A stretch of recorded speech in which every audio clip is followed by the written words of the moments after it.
you're very, very welcome to asking the hard questions. It's been a while since I've done a recording, and I'm thrilled to have two such eminent people come on board here. And I've met both of you, coincidentally, through LinkedIn, the power of LinkedIn and the power of Zoom. So I'm honored to introduce my two distinguished guests. My theme is asking the hard questions. How will H20-centered education, which is the acronym for helping oneself and others, how will that influence the future of education and work globally in a post-COVID world? Well, we'll arrive at that as we go. So I'm introducing you to Dr. Brian Higley, President and CEO of Building Blocks to Excellence, and Dr. Martin Heesacker, whose combination of academic excellence and practical expertise is just mind-blowing. And your synergy, the two of you, your synergy of expertise is just boundless. So in order to do you justice, I'm asking each one of you to introduce yourselves. So Dr. Brian, would you like to give me an overview of your background and what has brought you to this point? Yes, thank you so much. It's so nice to be with you, Teresa. Appreciate the invite. Thank you. So, as you said, my name is Brian Higley. I'm a counseling psychologist. And as you also said, I run a company called the Building Blocks to Excellence. We focus on helping people optimize three major systems: their family systems, their education systems, and their work systems. And I also have taught psychology at a variety of different colleges and universities across the United States. And I imagine we'll get into a little bit more of my background through some of the different questions we explore today. And I know Marty's got a lot to say about his background. As you said, he's super impressive. So okay, thank you. I love the way you bring together the education world and the organizational world and the family systems, which are the vital trilogy for all of us. Yes. Dr. Martin, I'll turn to you now, and would you please introduce yourself? Yes, so I'm Martin Heesacker. I'm a professor of psychology at the University of Florida in Gainesville, Florida, USA. I had the privilege of being a faculty member when Brian was going through many years ago his doctoral training in counseling psychology at the University of Florida. I am currently in my 40th year as a faculty member, most of those at the University of Florida, and where we do doctoral training and where I have become, over the last 20 years, deeply involved in Brian's work. I was inspired by his work when he was a master's student and then a doctoral student, where he initially did the early empirical work on this, and I have benefited from that association on a weekly basis for, I would say, conservatively, the last 15 years or more. Wow. So yeah, so that's my background, and the reason we are synergistic collaborators is we've been at it a very long time and enjoyed each other's company all throughout the way. Brilliant. Well, you're doing great work together, as we will reveal. In reading some of your joint work, you have observed that students often graduate from high school and college with less interest in learning than when they entered, and with little long-term retention of what they have learned. And I also noticed in your writing that education experts have documented the ineffectiveness of the education system, including the higher education system. And I would say that you're not alone in that observation. And you write and talk about restructuring of courses, focusing on effective reward for overcoming barriers and achieving goals. And the shorthand title for your approach is H20-centered education. And I love it. It's the acronym for helping oneself and others. So let's delve right into that whole area. What is H20-centered education? Brian, would you like to go first? Sure, yeah. So as you said, H2O is our acronym for help to ourselves and others, two O's instead of the normal two H's. And what we have found is that very often certain education processes run counter to what the research has told us is helpful to ourselves and others. So we have another acronym we use to contrast helpful education processes with unhelpful education processes, and that acronym is DRY. And that stands for practices that don't reward you and me. And we put you and me together as one word to try to get across the importance of thinking of both ourselves and others, both of the O's in H2O. The roots of what we do go way, way back to, for example, Paulo Freire and the banking model of education. And so the thing that we want to make sure people understand is there is an abundant science of learning, growth, and change that is available to us to optimize the learning experiences of our students, and yet we often don't pay attention to that research literature, and therefore we sort of rely on our instincts or our impulses or our intuitions, many of which just don't facilitate long-term growth, development, learning, and change. I know that you mentioned in one of your papers the 5 factors that individuals need to implement educational excellence: social support, time perception, enjoyment of the process, accessibility to materials and training, and motivation for desired activities. Really, in looking at that, it sparks a question in me. How far from these principles have we wandered, do you think, Martin?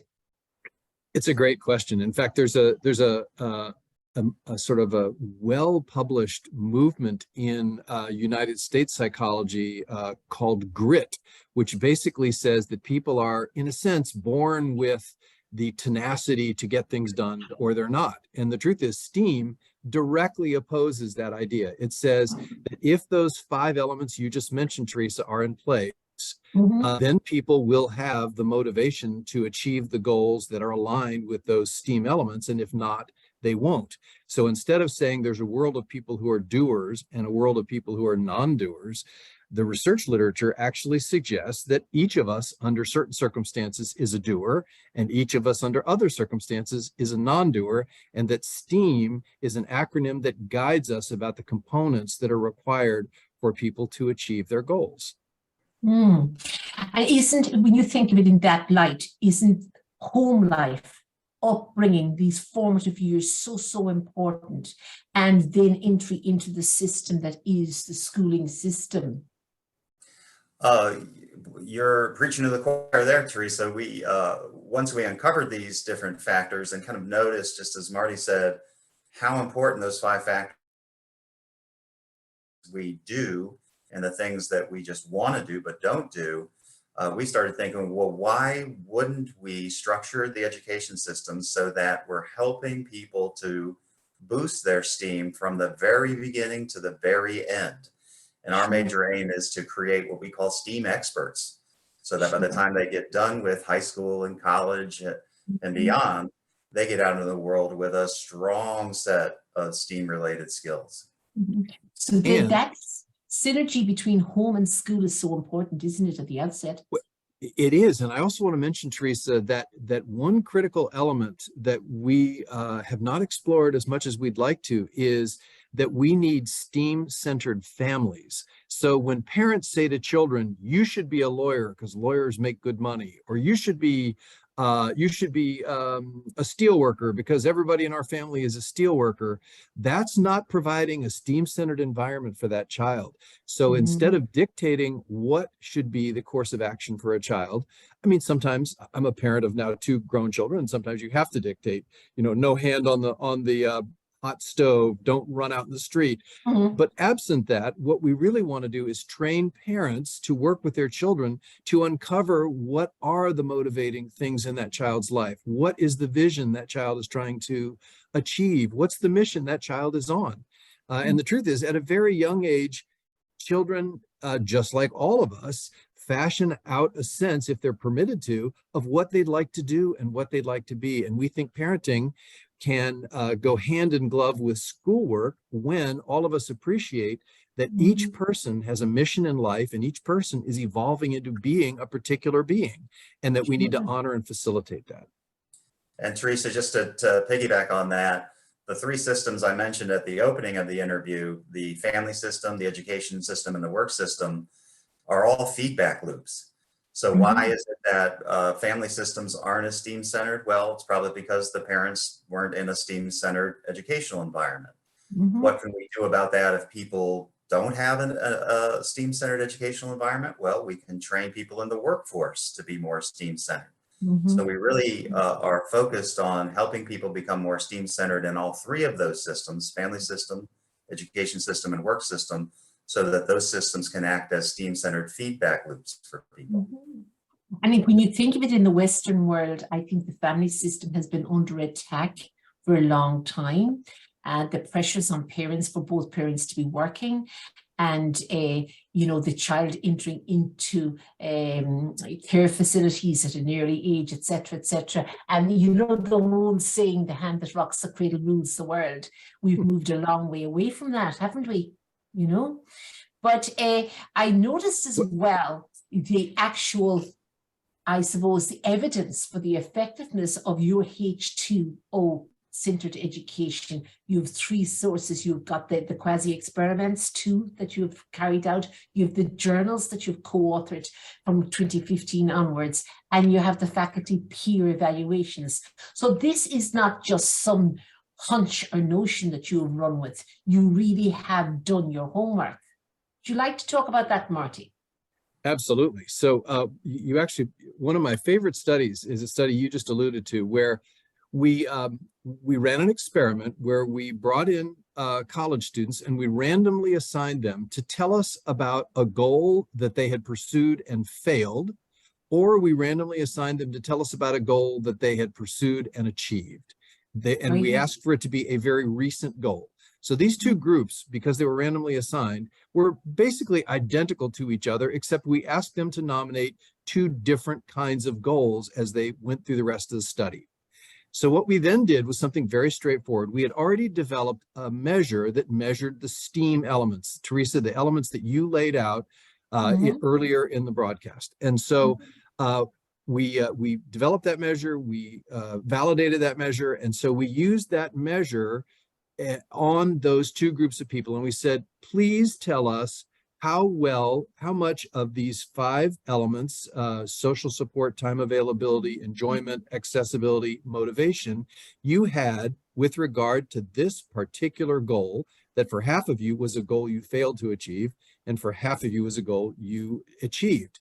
Now, of course, what did we expect? We expected the STEAM elements to be far more in place, far stronger for goals that were achieved than for goals that were failed to be achieved, and that's absolutely what happened, and it was a large effect. It nicely accounted for the differences. And what does that mean practically? What it means practically is you can be the exact same person who is successful in pursuing a goal or unsuccessful in pursuing a goal simply based on the degree to which those critical 5 elements are in place with regard to that goal. And one of the most important pieces of that is that it's not about people that are winners or people that are losers. It's not even about goals that are good or goals that are bad. It's about a fit between the person and the goal the person is pursuing. Very good. Right. Brian, would you like to add to that? Absolutely. You mentioned the difference between quote unquote doing your homework and just kind of going by hunches. And that is such an important point. I often talk about education right now, at least the systems that I've observed, being in the leech mode. And by that, I mean, there was once a time where physicians would kind of go by their hunches or go by their intuitions, which led them to put leeches on people, you know, when they were really sick and drain their blood, right? And so I really like that example from the medical field to kind of get across the damage that can occur from just going with these sorts of hunches or intuitions rather than quote unquote doing your homework, because we don't want to drain the metaphorical blood out of our students. We want to actually boost their STEAM. And if you're going to do that, you've got to really do your homework. So for those who are listening, I'm just going to introduce our listeners to the 8 components of H2O centered education, and then we'll delve deeper and hear from you what's involved. So 1 is your course objectives, 2, your collaborative assignments, 3, the collaborative grading, and then the water gain scorecard. And we'll have a look at that whole area of what is water in this whole H2O approach. Then we look at the STEAM training, the mission fulfillment system, and number 7 is your H2O centered final experience, and finally promotion of education as a meaningful adventure. So I'll reel back now to my second question really with you. It's the water game scorecard. And what is water? That top-down H2O. Can you explain that to our listeners? Yeah, so we call water top-down H2O because it's an acronym that helps people to institute H2O-centered processes from a leadership perspective. Mm-hmm. And what WATER stands for is, W is well-defined objectives. So it's helpful to ourselves and others when we have very clear objectives. Mm-hmm. The A in WATER is aligned goals. It's helpful to ourselves and others to align our goals with our objectives. The T in WATER is team ownership and buy-in, because it's helpful to ourselves and others to get team ownership and buy-in. And a lot of what you listed previously about the 8 components of H2O is about co-creation, because co-creation leads to team ownership and buy-in. Mm-hmm. The E in WATER is execution. It's helpful to ourselves and others when we execute our goals on deadline and at high levels of quality. And finally, the R in WATER is reward. It's helpful to ourselves and others when the experience of goal pursuit and objective fulfillment is rewarding to as many people as frequently as possible. Very good. And thereby it obviously ensures the elongation and the pursuit of that then. And so Teresa, let me add in, if you don't mind. The way I think about it is top-down water is what the organization needs to be structured like to be effective. And STEAM is what the individual in an organization brings to be effective as a part of that organization. That organization could be a married couple. That organization could be a non-governmental organization. It could be a corporation. It could be a family. So organization is used very, very broadly, but the notion is, regardless of what type of organization it is, if the organization does not create and sustain water, then no individual in the organization can be an effective, consistent participant in the organization's mission. And I suppose you could draw the comparison, the deprivation of water leads to stagnation. And nice. Yeah.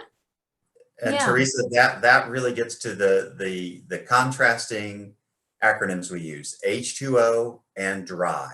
So stagnation would be a result that doesn't reward you and me. So that would be a dry result. So that's perfect in terms of what you've been talking about throughout the it's very far-reaching. It's very deep and far-reaching. This takes time. I don't even know if this discussion does it justice, but it's a taster. And in terms of STEAM training, then it's bottom up, so the STEAM rises. Yeah. Yeah. Yes. So the one of the themes we already talked about, the feedback loop between and amongst the family system, the education system, and the work system. And now we're talking about what we call the water STEAM feedback loop. Sure. The more water we provide people in our organizations, whether those are classrooms, families, workplaces, the easier it is for people to cultivate STEAM, and vice versa. So the more people who come to our organizations with STEAM, the more likely it is that they will, in some cases, even manage up to help their leaders who might not be water-centered to become better at their water. So it really is an important feedback loop, and you can enter into any system from either of those places. Obviously, the best way to do it is from both of those places, boosting water in leadership, boosting STEAM in everybody else. A personal example of the very thing Brian talked about. So I started for the first time teaching an asynchronous, that is non-classroom based class called the Psychology of Personal Growth. And the first semester that I taught it, the water elements were roughly in place for most people, but team ownership or team buy-in was not universal. And it turns out that it was a challenge for some of the people to have sufficient steam to be effective in the course. But we stayed the course, and we recruited people who did well in the course and who bought into the course. They already brought team buy-in to serve as teaching assistants for the next semester. And I've just now finished today the next semester, where the overall performance of the students, the steam levels of the students, is much higher. And I think that's because the water elements from one semester to the other strengthened.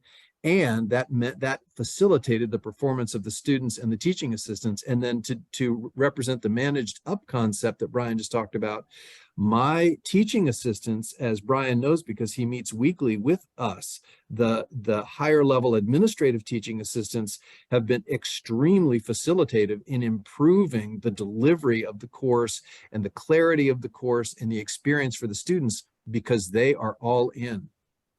Very good. And take me in a step further now.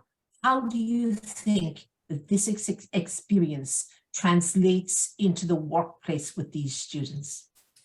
Well, it depends on who controls the water elements in the workplace. What I see, I've been doing this a long time with a lot of students, and so has Brian. Brian's been doing it even longer than I have. But what I have learned is that over the years, students become much more astute evaluators of whether the context that they're interviewing for or the one that they're working in has sufficient water elements for them to be successful or not. And if it doesn't have those elements, but they think they could affect improvement, they often will stay and try that. But if they can't, if they think the system is pretty close to being a real water focused place, they'll leave and find a place that is water focused, because they have come to understand how important it is for the organization to have features that in place that will help them be successful as members of the organization. And I'm sure, Brian, you've seen the same thing. Yeah, I'll piggyback on a different but related concept from one of my favorite stories, actually, from a student. Student came to me. She was a senior, and she was all excited about an interview that she had. Mm-hmm. Said, "You wouldn't believe this, Dr. Higley. You know, I've had 4 years in my major, and I was all ready to talk about stuff that I've learned in these 4 years. And guess what the interview was all about?" I said, "What?" She said, "It was only about water and steam. And if I didn't have your class where you emphasize water and steam, I would not have been able to answer those interview questions." So it was really interesting for students to just watch students be able to not only evaluate whether or not they want to join a company based on these principles, but also be able to answer questions from companies that really do seem to value this. And it was a big deal to me, because it kind of relates to much of what I'm finding is that these water and steam elements are essential to success and satisfaction in family, work, and education systems. But lots of students are telling me that the only place they encounter it are in our classrooms. And so that's a real motivating factor for us to certainly keep up the work we're doing in our own classrooms, but we also want to work with others so that students who don't experience us directly can get a taste of these concepts and be able to benefit from them in their family and in their life. There's a myriad of opportunity there with going into organizations as well. And I have strains in my ears now of the person job fit, and that whole concept from organizational world, and this thing of fitting the man to the job and fitting the job to the man and all of these things. And here in Ireland now, we note employers are reporting a lack of soft skills among our young who are going into the workplace. And I think maybe it's a byproduct of screen dependence and the wiring of the brain in a different way from the use of technology at an early age, etc. Maybe we're becoming a little bit lazy. What do you think? Well, the first thing that comes to my mind, and there's so many things, I know we've got a limited amount of time, but I could talk about this forever with you, Teresa. But the first thing that came to mind is the S in STEAM, social support. So often when people talk about quote unquote soft skills, they're talking about being skilled at asking for, receiving, and giving effective social support. Sure. And one of the things that I found is that many students, especially you mentioned post-pandemic life, is that so many people are now so used to interacting with people over texts or over technology that they really struggle with some of the basics of social support. Sure. So we emphasize that in H2O-centered classrooms, and I will say that that's been one of the more rewarding things for me, because students sort of recognize that just because I'm not comfortable with people right now, or I have a certain amount of social anxiety right now, it doesn't mean I can't eventually become skilled and confident in these soft social support related skills. So I make also you should think about the hybrid working environment as well. I mean, ultimately, what's the outfall from that? Sorry, Martin, I cut in on you there. What would you like to add? No. What I was going to say is, so on the one hand, it may be that people who are spending so much time in social media are a little rusty in face-to-face social interactions. And remember that these social media opportunities are also pathways through which people can provide one another social support. So what I think of this is another distribution channel for human connection. It can be used very effectively, it can be used ineffectively, and there are people for whom that particular channel really, really touches them in a way that face-to-face they might be too nervous, or they might have too much of a power differential or some other thing, where the digital mechanism may actually in some cases provide some benefit that the face-to-face doesn't. And in turn, there are cases where the face-to-face provides benefits that the digital doesn't. So I think what we want to do is pay attention to what's available in every pathway. Yeah, and what's beneficial. I suppose really it's a chat for another day, but there's a real need for regulation on the use of technology for our young. But it takes me now to another question around the H2O-centered final experience. What is the impact of this H2O-centered education? Great question. Let me start and then let me throw it to Brian. So in our student evaluations of teaching at the University of Florida, they've added a question about maybe 4 or 5 years ago. They added a question, which I think is the question, and it is, what exactly did you get out of this course? Like, what are you taking away from this? And it turns out that a very edifyingly large number of students say some version of, I have learned how to be effective in going after the things I really want to do with my life and in becoming the person I really want to be. They say it in 100 different ways, and some of them are very articulate and some of them are less articulate, but over and over again, what students say they're taking away from the class is a set of tools to fulfill themselves. And so that's it. It's something that I never get too much of reading that. Now, there are a few students who go, nothing, I got nothing out of this class. And I think those are students that maybe don't want to pin themselves down to a life mission or a vision, or are afraid to believe in themselves enough to know they could really be what they really would like to be. But for this much larger group of people, it's basically a giant thank you for giving me tools to be and do what I want in my life. And so important, never more important, when you look at that whole notion of well-being and promoting well-being among our young, etc. Yeah. So one of the things, and Brian did this right from the very beginning, he always linked the fulfillment of people's mission, vision, and objectives with their life satisfaction. In other words, in Brian's way of understanding the human organism, these two things are inextricably connected, so that well-being is a result of being effective in your life, and being effective in your life is a result of experiencing well-being. It's another one of these feedback loops. Now, Brian, correct me if I've misstated. Yeah, there's so many different things I'd like to say. So I'll just start at the beginning. One of the things that we emphasize, Teresa, in the first week of class is people identifying objectives that align with we call it the title individual. Right. And this has to do with just boosting your own esteem as yourself. Mhm. And one of the things I get, and I get notes from students 5 or 10 years later, who tell me that they've never been encouraged before to think about their own STEAM levels. They've been encouraged to think about how much money they're going to make, their Mhm. status, uh, about others, but that only in the H2O classroom were they asked to identify specific objectives that relate to keeping their own STEAM levels high. Very good. And I can't tell you how many times I've gotten reports from students where they'll tear up, and it makes me tear up too, about the difference between their lives before thinking about their STEAM over the long haul and then after. And they talk about it as night and day.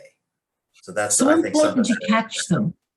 So oh, important to catch them on time and to start at an early age, do you think? well, one of the pieces of feedback we got from a lot of Marty's students when we first implemented the H2O approach is that some of the older students said, I wish I would have had this in my first year My first because semester. I would have My been able first to semester. navigate. Yeah, yeah.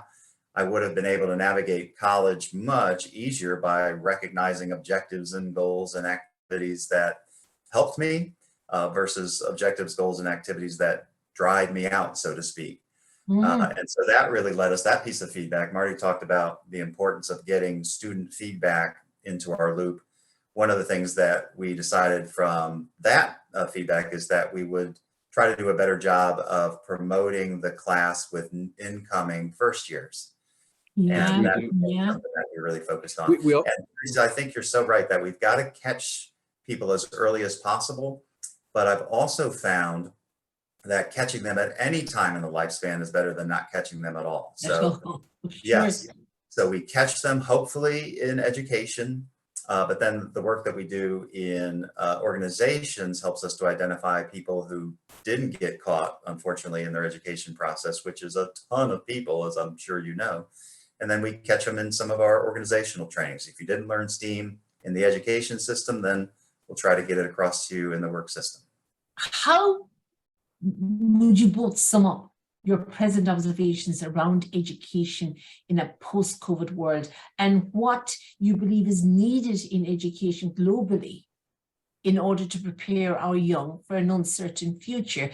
Because the only certainty going forward is uncertainty, really. And we're looking at people using words like adaptability and agility, et cetera, and that ability to be at peace and calm in the face of uncertainty, which is a big ask. In post-pandemic times, we find here that our young and right into their 20s have become very anxious. So what have you to say for the future?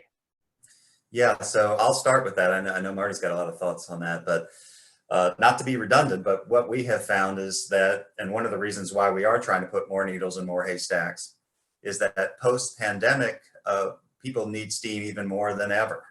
So when you talk about anxiety, where does it come from? Well, oftentimes it comes from social support deficits. I don't know how to ask or receive social support. I can be anxious because I'm not great with my time. I'm not allocating my time in ways that help me achieve what I want to achieve. Some people are anxious because they don't enjoy life, the E in STEAM. Some people are anxious because they don't have enough access to information that can help them get where they want to go, including anxiety reducing mechanisms, ways in which to reduce their anxiety. And then some people are anxious because they don't know how to motivate themselves, the M in STEAM. So really one of the reasons why we are interested in partnering with folks like you to get more of the word out is because we recognize that in a post-pandemic uncertain world, what they needed before, STEAM, is what they need even more now. There's a whole space there for you getting to teacher training colleges as well, because if you catch the teachers in training, they'll take it with them as part of their toolkit into schools. So you're sowing the seeds in a very smart way. What do you think, Marty? Yeah, I think it's a great point. I wanted to also talk about STEAM in a slightly different way to answer your question. So one of the things I have frequently done is is said to people in the various teams that I work with. I'll hold up a $20 bill, so let's say a 20-pound note or whatever, and say, if you have failed in a goal and that failure cannot reasonably be attributed to a lack of one of the 5 STEAM elements, or perhaps more than one, then I will give you this $20 bill. And it turns out I have not had to give away a single $20 bill. You never lost one. Never lost one so far. And so when you're talking about how do people handle life in a post-pandemic world where they've been buffeted by all kinds of political, financial, and biological forces completely out of their control, I would argue pay attention to what it is you're trying to do. And as the barriers present themselves, first of all, one of the things in the water game scorecard is we call on people to anticipate barriers to goal achievement. In fact, I say, if you are pursuing a barrier that has a goal that has absolutely no barriers to its achievement, I'm not sure it needs to even be a SMART goal. It's that easy. So anticipate barriers. Don't be surprised and befuddled and derailed by barriers. Welcome them because they're coming, and then use the STEAM elements to figure out what are the specific things that have to be overcome. What is the specific nature of the barrier? Build a SMART goal to overcome that barrier, and then you can go on to achieve your original goal. To me, that is a super useful set of tools in an unpredictable, uncertain, and fraught world. Right. And that, Teresa, aligns quite a bit with the research related to cognitive therapy. And we're not doing therapy in the classroom, but one of the areas that I think we can help people understand before they have to break down and go into therapy in our classrooms is the way you frame a problem can create anxiety, or it can create stability and interest. So we really like to emphasize learning and life in general as an adventure. So if something pops up, just like different things pop up in different movies, the movies wouldn't be interesting if something didn't pop up for the characters. If everything went great, you'd get bored. True. So hopefully people can reframe that as much as possible and say, here's a barrier. I'm off on another adventure and I've got my STEAM tools available so that if anything comes at me, I'm ready. Yeah, I like that notion of the framing. And even if you were to go back on the last 3 years and our experience of the framing of COVID and the impact of adult reaction on youngsters' interpretation of what was going on and the rise in anxiety, but that's another day's work. What if we don't embrace STEAM? What are the alternatives in terms of the legacy we leave our young?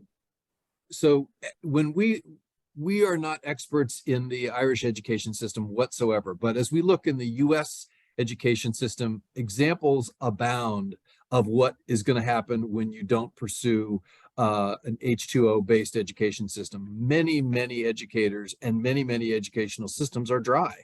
As you noted at the beginning, Teresa, we have an article that documents students often leave higher education less excited about learning than when they started. That is the legacy that we're going to end up with if we continue down dry pathways instead of the pathways based on the science of learning, growth, and change. Yeah, and I'll piggyback on that through the framework of the STEAM principles. If we leave people with social support deficits, then people will be often disconnected and very often in despair. If they leave the education system with time perception problems, they're usually left with lots of regret. I wish I would have spent my time differently. And burnout. If they leave with enjoyment deficits, well, that gets back to your anxiety, and I'll add depression to that. You can't enjoy your life. If they leave with accessibility deficits, people don't know how to access the information they need in order to achieve their goals. We leave them with motivation deficits, then they're less likely to pursue their goals in the face of the barriers that we just discussed. So to me, that's sort of a dry wasteland. And if we don't change what we're doing to create these, I like to call them oasis, H2O oasis, then we're leaving people out into a pretty dry metaphorical desert. And I don't want to be a part of that. And I know you don't either. I know you did write about STEAM competence and STEAM incompetence. What for you is the difference, STEAM competence versus STEAM incompetence, Martin? It's really all the stuff that we've talked about, being aware that organizations need to have the water elements, that individuals to be effective in an organization need to have the STEAM elements. That's sort of the essential sauce of this. As we were talking, I also dawned on my own life. I mean, what dawned on me was something in my own life where, and Brian may not even know this, but he probably does. For most of my life as a child, I was labeled an underachiever. And yeah, absolutely. It was that was sort of the one word description of me, the underachiever. You won't go far. Yeah, won't go. That's right. Exactly.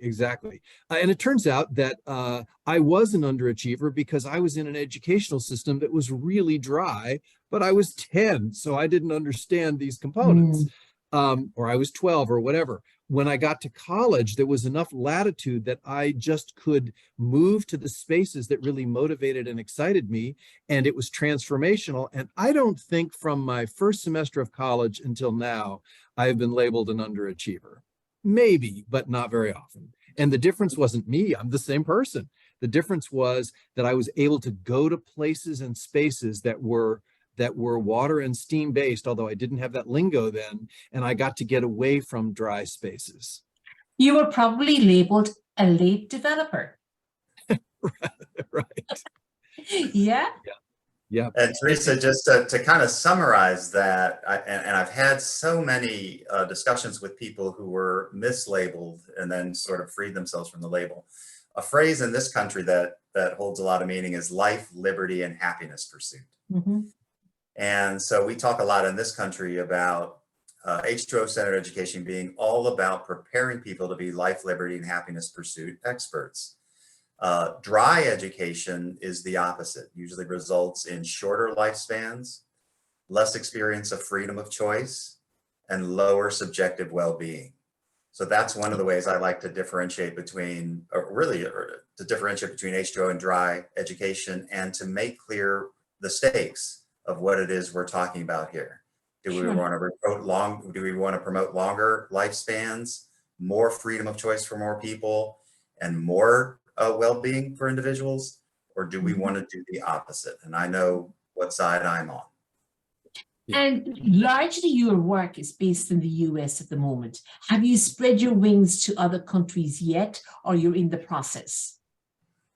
That's really part of this more needles and more haystacks approach. So if we think about countries as haystacks, we are really excited to work with people like you to put more needles in more countries' haystacks. So that's an exciting thing that we're thinking about in the upcoming years, is spreading them to countries that are interested in this sort of approach and working with people across cultures. Well, and let me turn the tables. As you have listened to this and read about it, Teresa, and we're very appreciative that you've taken the time to do the labor and learn what we're doing. Does it seem like it's the kind of thing that could be beneficial in an Irish context? Well, I believe the Irish education system at the moment is at a crossroads. And we've got a preponderance of needs and special needs and neurodiversity in the classrooms, and diverse range of abilities in any one classroom. There's also a shift with curriculum and curriculum change, etc. And some would argue a dumbing down, perhaps, to a middle ground, which isn't challenging the better able student, etc. So if you have the neurodiverse classroom, you have the neurodiverse lecture hall, you have the neurodiverse workplace. And it's to capitalize on that neurodiversity as a positive as opposed to a negative, etc., is a whole job of work going forward. So your system, your whole work caught my eye through LinkedIn, and it was with that I linked in with Brian, and I'm going to have a look at introducing you further. I believe that there is space for all sorts of different ideas going forward. Some would say post-pandemic, that it's a lost opportunity if we don't go down this route of experimentation and looking at what's working in other countries. And I would agree with that. And it was that mindset that I came to this chat. So we could be sowing the seeds of something good. Yeah. Beautiful. Yeah. Sounds great. So in posting this, I will put up the details and your contact details, etc. And of course, I will be working on making introductions for you. And who knows where it goes. Everything good has to start somewhere. Wouldn't you agree? That's Indeed. right. And if our steam levels are high, we're ready for whatever comes our way. Very good. Very, very good.